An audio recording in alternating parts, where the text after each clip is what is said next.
Compensation is defined as something, and it's usually money, given to someone as a payment in exchange for services. In the workplace, it's what is earned by employees. So this is a simple concept.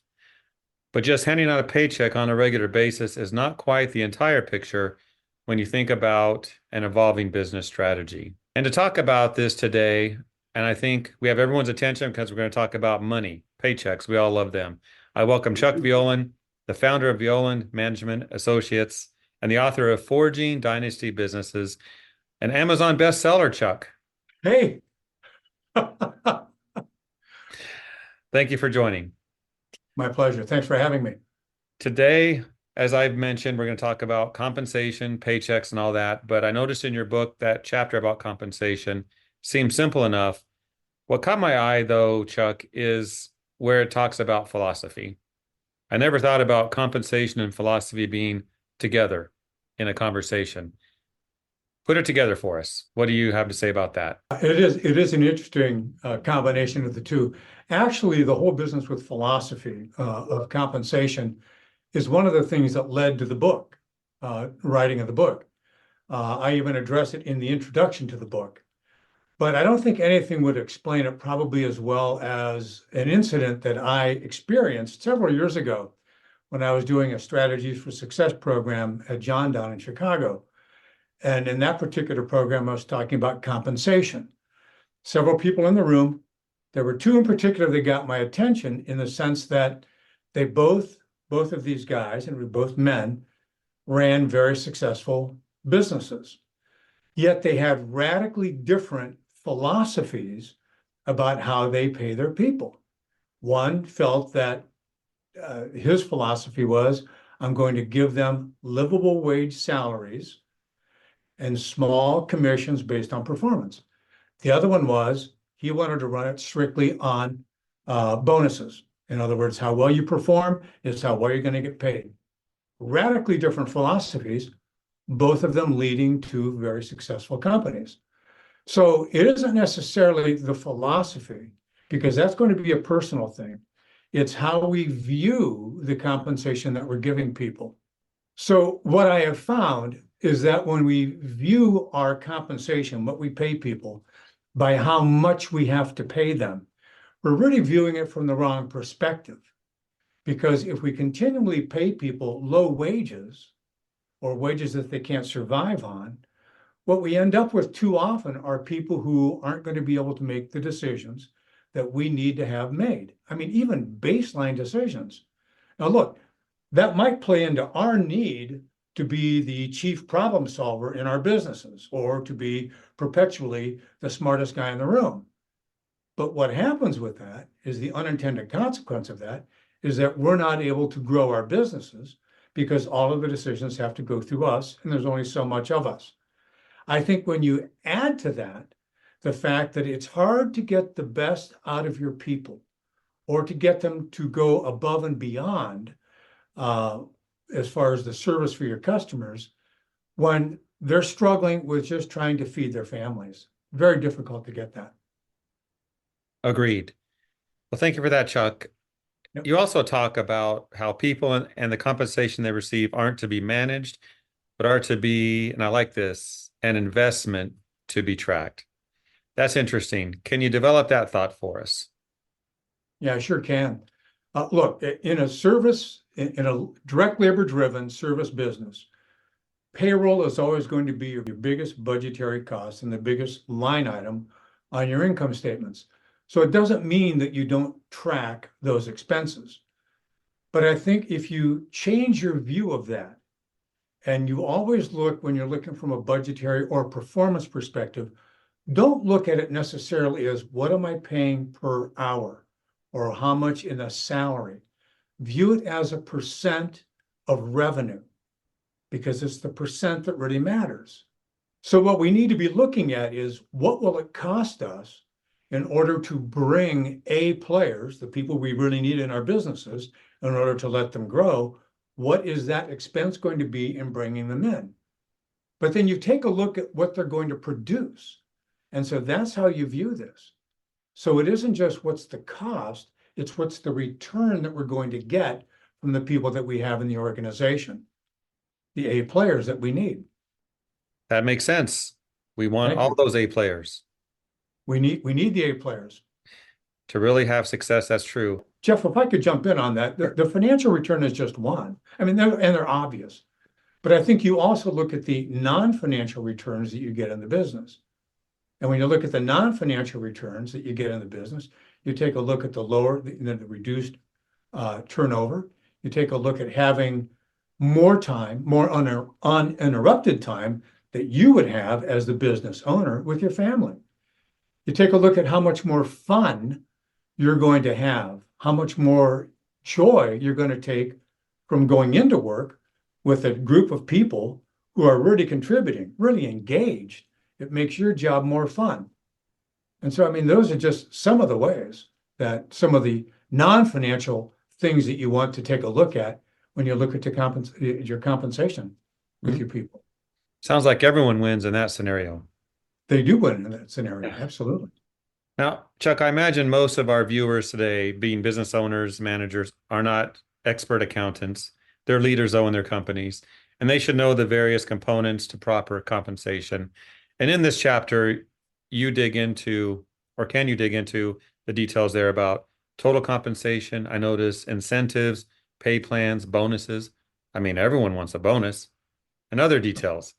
Talk about that a bit. Well, look, I'm all about bonuses. I'm all about raises for people in our organizations, obviously, as long as they're done wisely and as long as they're done with a purpose in mind. So let's take a look at some of the financial components of a compensation. Obviously you have hourly rates or salaries. You've also got bonuses that you might be paying, performance bonuses.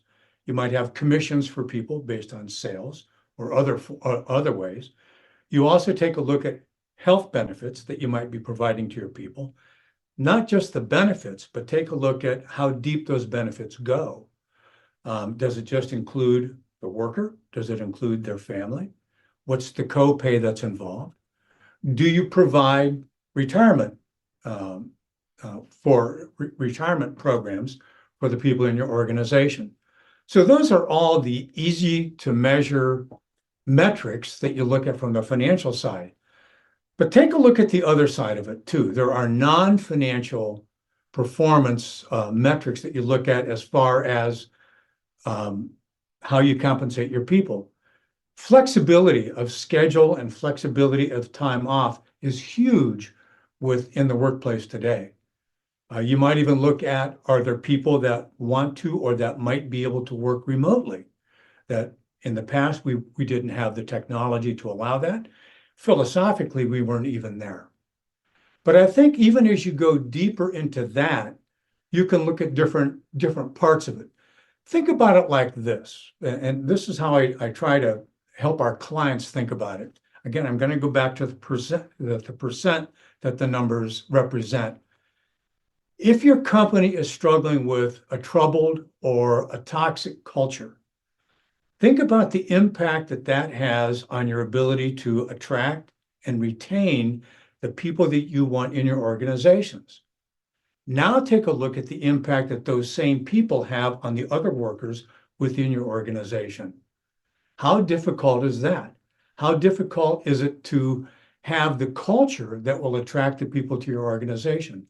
So you take a look at the culture, you take a look at the management styles within your organization that are non-financial forms of compensation. When you have healthy cultures, when you have healthy management styles, what happens is that will either lead to reducing the percents that your overall payroll represents as a percent of income, or it'll elevate it. If you're constantly churning people, you see those direct labor rates go up. Now, a lot of times we misinterpret that data. We think it's because we're paying people too much. No, it's not because we're paying people too much. It's because we're constantly churning people. We have higher training costs. We have higher turnover costs. All of those things contribute to it. So look beyond just how much I pay somebody per hour or what the salary is. You want to take a look at what are the other intangible, non-financial forms of compensation that we provide to the people within our organization that causes them to stay with us longer and produce more profitability within the organization. I know, Chuck, I've seen you do presentations about profits and the money aspect of a business. That's probably your passion. It can be. Though, again, Jeff, when you look at payroll being the largest Yeah. budgetary item, you've got to pay attention to it. But you really want to be careful that, and again, I'm not talking about how much I'm paying somebody per hour. What I'm talking about typically is what percent does that overall payroll represent in the performance of the company, revenue, and then net profitability. Makes sense. Yeah. I think I know the answer to this question, but I'm going to ask it. Now, do you see bonuses or pay raises as a way to get more from workers, or even a way to turn a mediocre worker into a good worker, an important asset to the company? Yeah. I'm going to go back to I made a comment just a moment ago. I'm all in favor of bonuses, all in favor of raises, all in favor of paying people appropriately for the work that they're doing in a company. Do I think that bonuses are going to turn somebody around, turn a mediocre player into a main asset? I really don't. I've not seen that happen. Money is a reward for the performance that they're bringing to the organization. We talk about carrots and sticks. I don't think that money is a good stick. I have not seen money being a great carrot long term. Do I think that you can have improved performance short term because of a bonus? I do.